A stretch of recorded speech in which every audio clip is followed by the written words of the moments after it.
What's up, world? Welcome to another episode of Grind Towards Success. I'm your host, Zakka, and today we got another interview. We got Bri. She's a Kansas City artist. Stay tuned, because it's going to be a good episode.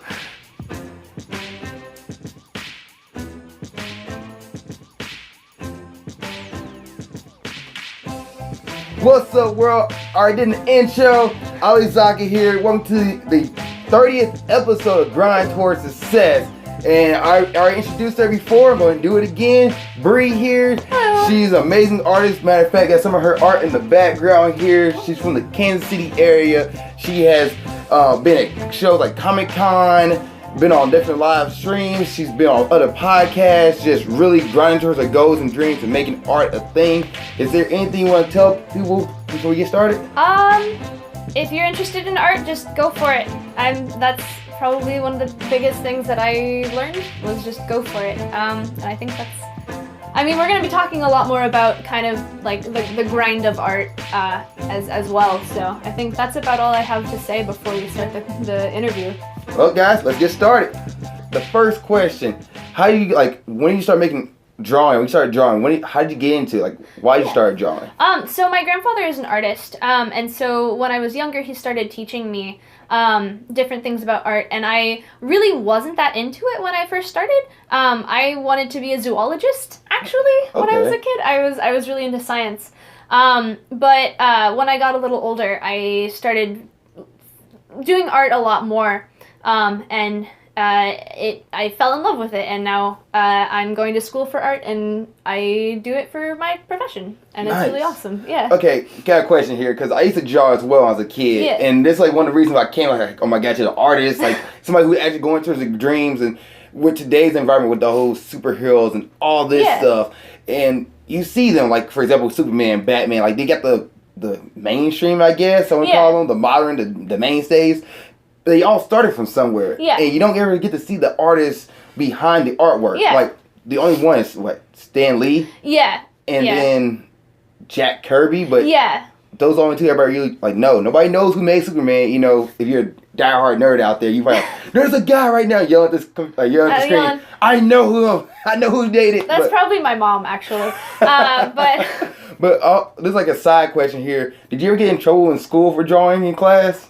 So I was actually homeschooled. Oh, really? Yeah. So I'm actually dyslexic. And the school district I was in did not want to help me with the dyslexia. And so my parents pulled me out and homeschooled me. And so I didn't get in trouble for doing art. In fact, art was one of the biggest things that I did for school. Really? Yeah. So I would, of course, do my normal classes. But then I would also do art. And that art was one of my main class, and I would do it with my grandfather. That's awesome. Yeah. So you make comic books and you dyslexic. I do. That is awesome. Yes. Talk about overcoming a challenge. Yeah. So I actually I'm a double major at the Kansas City Art Institute. I'm an illustration and a creative writing major. And part of the reason I like to joke that I'm full of spite. And the reason that first of all, I fell in love with words in comics.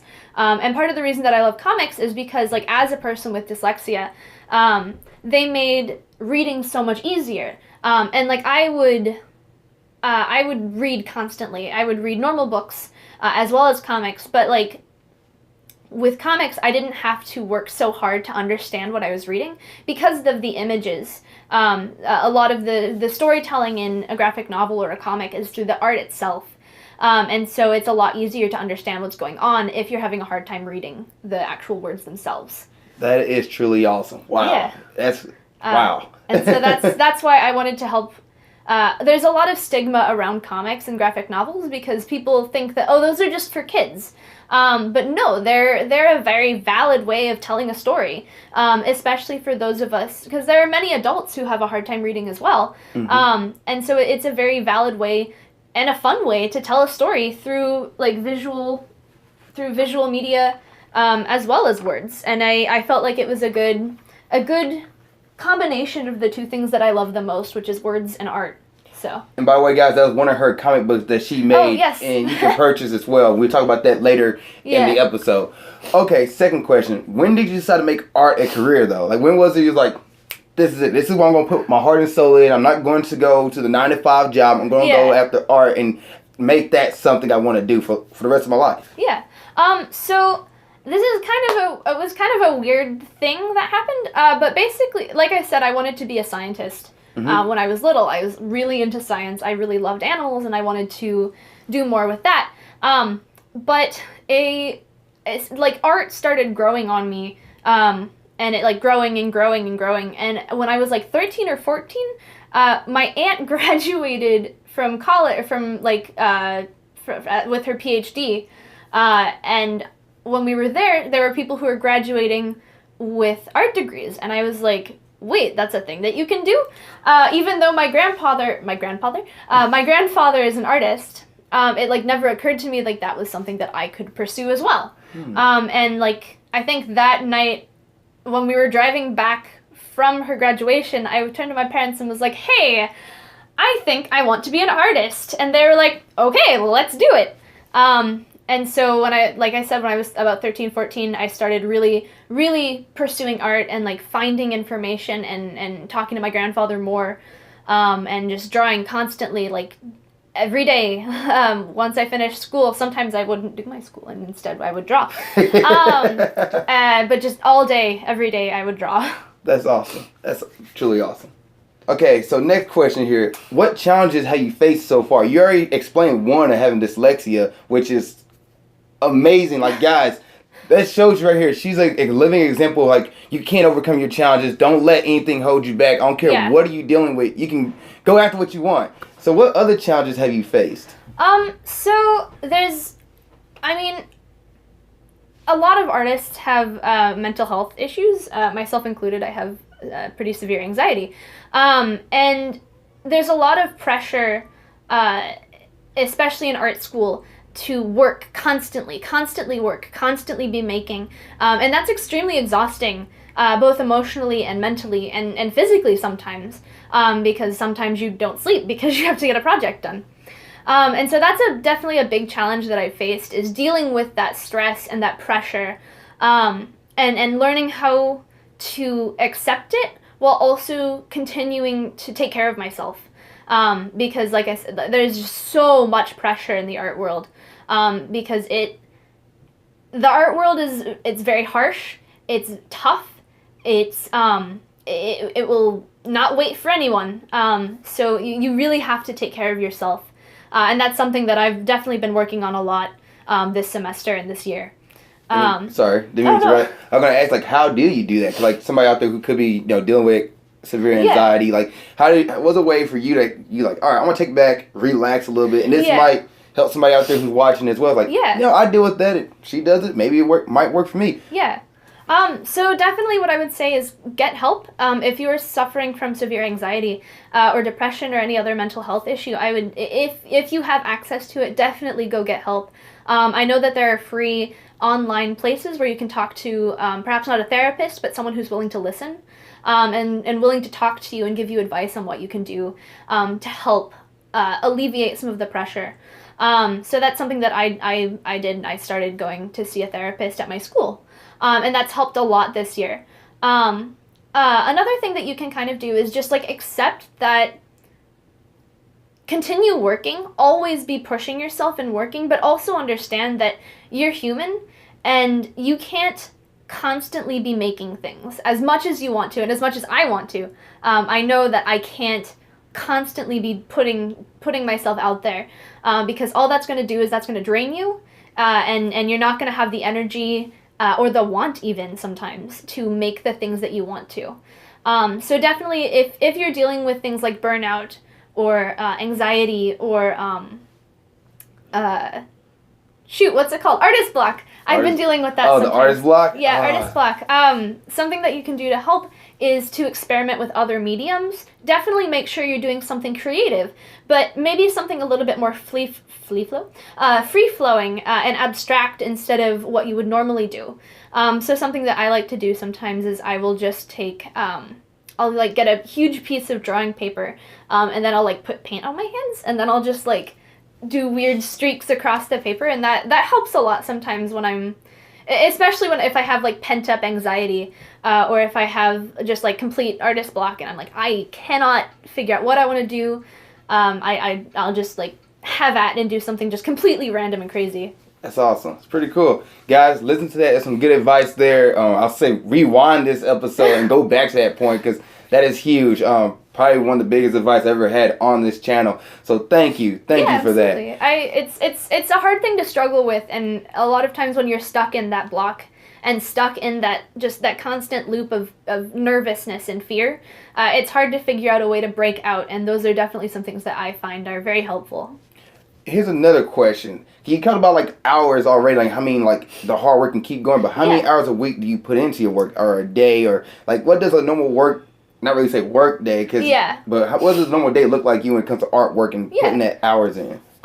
So it varies a lot. When I first started doing art, I would work, like I said, like 8 to 10 hours a day, just practicing art.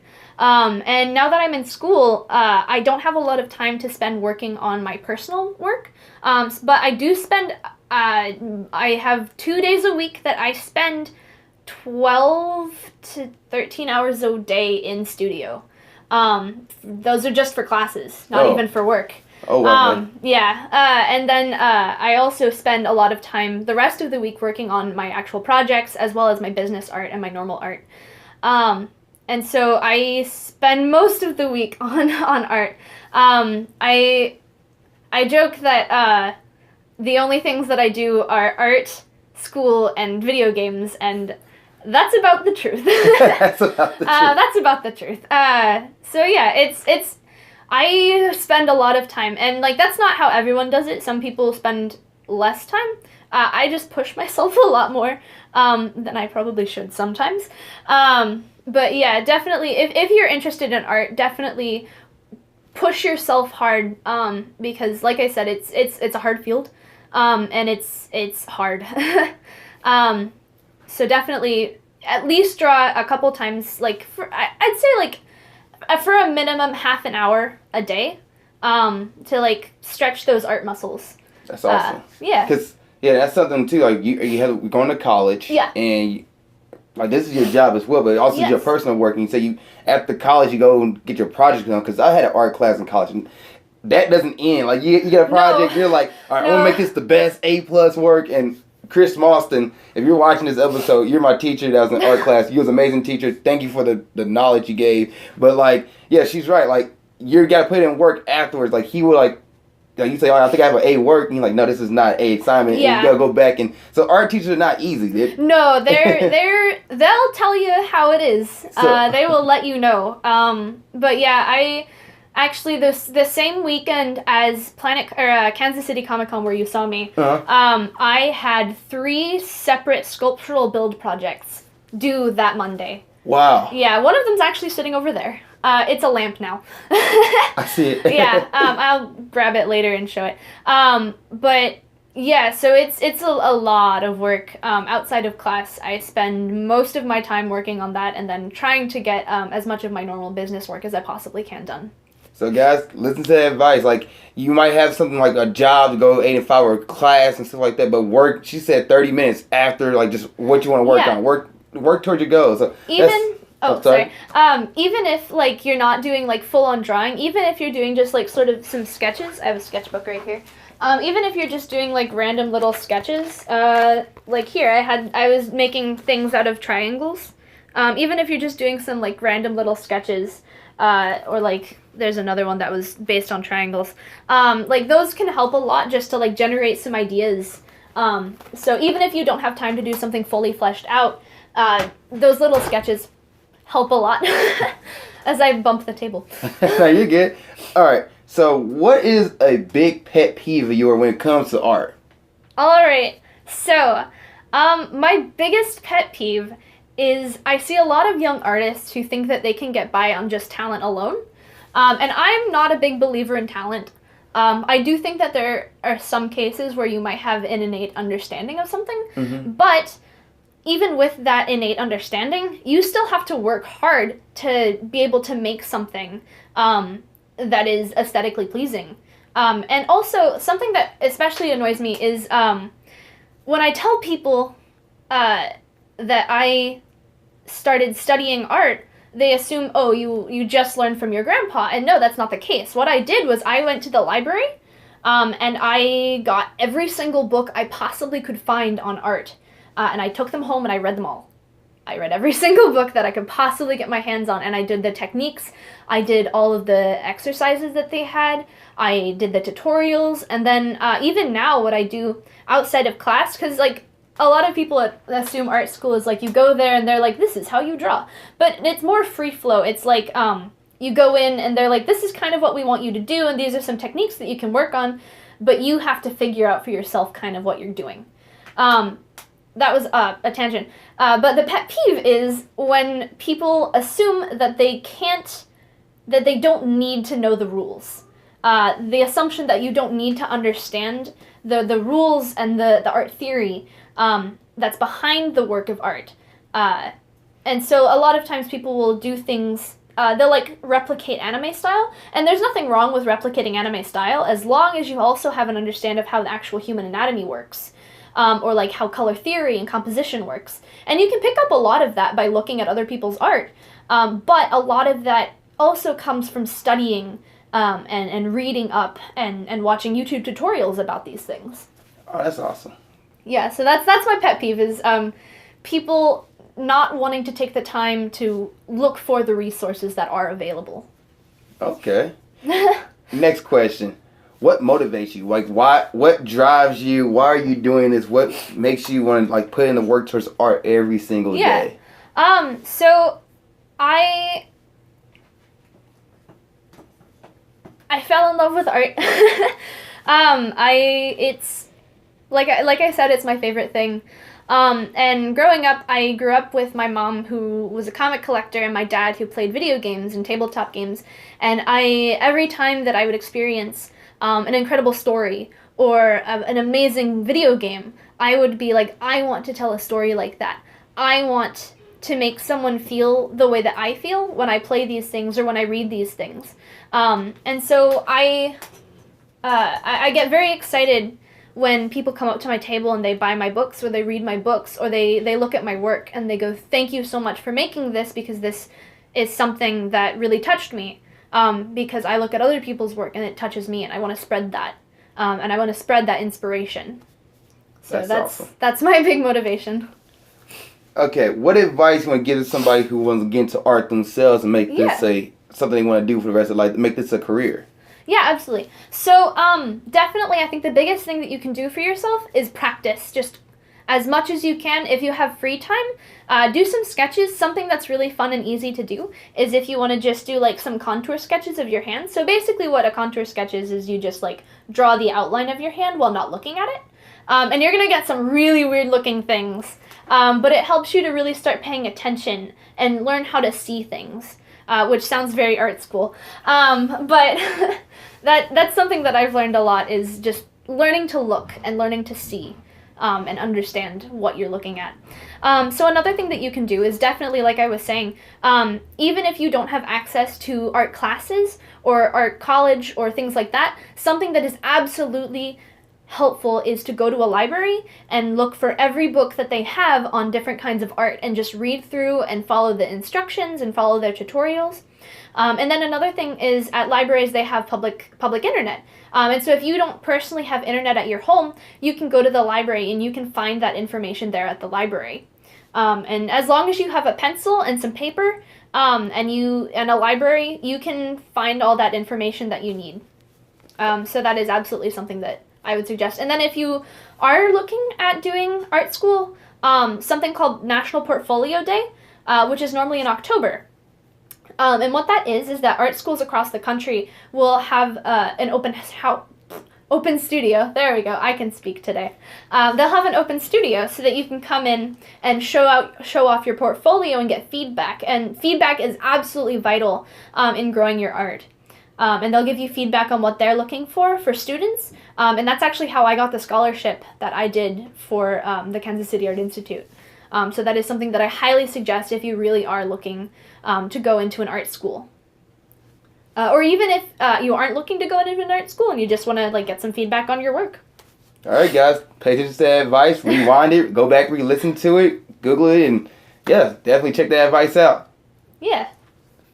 Okay, Bri. So, before we ask you the last question, where can we find you at? Where can we find your artwork? Where can we purchase your stuff at? Where can we, get in contact with you, find you, anything? Yeah, absolutely. So the best place to find me and my work would be on my my website, which is bripiart.com. So BRIPI, like the number, and then art.com. And that will have links to all of my different social medias. I actually have two stores because I have a Redbubble for graphic designs, and then I have a Square store for my normal paintings and art. And so those are some good places to find me. I also have a YouTube channel where you can watch me do speed paints. I have a Twitch where I do live streams every Sunday normally, unless I'm busy or it's Christmas, like this year.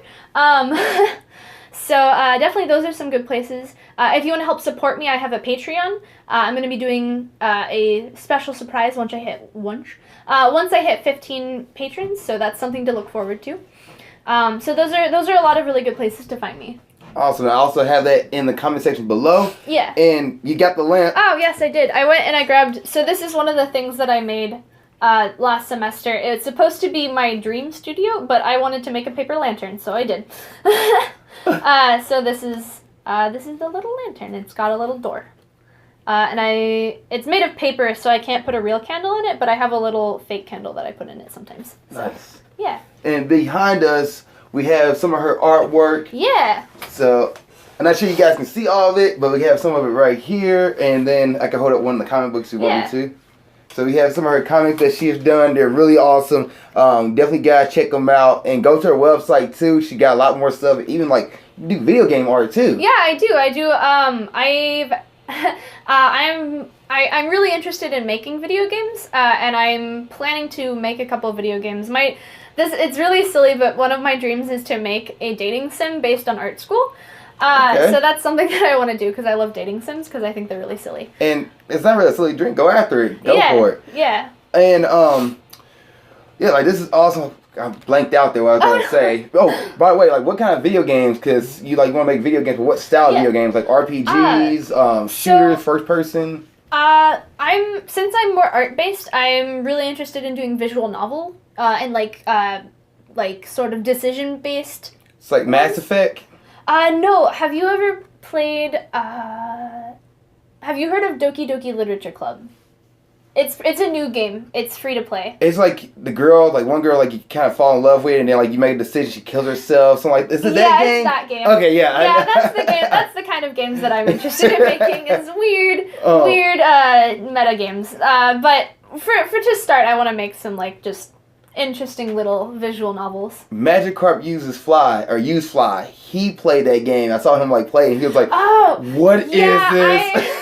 He was freaking out. That game freaked me out. I was like, okay, that was a twist. If you haven't played it, if you have anxiety or depression, I would not suggest playing it. I actually didn't play it for myself. I watched someone play it, just because of anxiety issues. But if you do not have anxiety or depression, I would highly suggest that game. It's a very, very weird game. It's really boring for the first 3 hours, but after you get through the first 3 hours, it gets dark. Crazy. It gets weird. It's so good though. But yeah, so that's kind of what I'm interested in. I'm just not very good at coding yet. That's something else I'm working on. Last question. How do you define success? Yeah, so for me, I think success comes in increments. So a success can be, a lot of people tell me that I'm successful because I have written 3 comics by the age of 20. And I agree, I think that is a success, but also a success can be something that is a little bit more, it's not as noticeable to an outside view. So things that I find successful for myself are when little girls come up to me at shows, and they look at me in awe because I'm someone who is so close to their age and their gender, that they're like, wow, if she can do that, then I can do that too. Because a lot of times when you're at a Comic-Con, there's just adult men, as opposed to women who have comics. It's getting a lot better now, but A lot of times it had been men, and now there are a lot more women. And so I think that's a success. Another success is when people come up to me and they pick up Until Then, and they cry and when they read it, because something that I wrote about my own grief, and my own experiences with grief, touched home with them. And so I think that's a success, that I wrote something that could make them feel like they weren't alone in their own grief. So I think that's a success. And then I think it's a success when someone literally jumps for joy and throws money at. I had someone throw money at me because they were so happy with the commission I did for them. And I think that's a success too. So I think some people might consider success to be millions and millions of people having read their work, but for me, a success is every time someone reads Until Then and cries. That's a success for me. Every time someone picks up Oddity and goes, I feel this character, and I understand what she's going through, that's something, I think that's a success for me and for my work. So that's awesome. Yeah. Well, Bri, thanks for coming on to this episode. Yeah, absolutely. I really appreciate it. And everybody go check her out. Follow her work. She's really amazing. Thank you again. Yeah. And thank you guys for watching this episode, Grind Towards Success. Remember, see you guys next time. You can like, comment, please subscribe, please follow wherever you listen to or watching this on, or share if you're watching on Facebook. See you next time, and keep being awesome. Bye. Hey guys, thanks for watching this episode. I really appreciate it. Before you go, I do want to mention I started my own business. It's called Lofty Ground Athletics. It's a motivational athletic brand. Our goal is to inspire and motivate you to go after your fitness and athletic goals. Now on our website, which is www.loftygroundathletics.com, repeat that one more time, www.loftygroundathletics.com, we will have certain gear such as the Conquer Your Challenge 100% polyester shirt. Now there's 100% polyester, or repeat that, 100% polyester. It only weighs 3.5 ounces, which means it's lightweight, it won't hold you down, and let you get through any of your workouts. On the back, it has Lofty Ground Athletics on it, and these shirts are $15. We have another one that is Refuse to Be Outworked, which is also a $15 shirt. Check it out on our website at www.loftygroundathletics.com, and we're going to have more gear to come.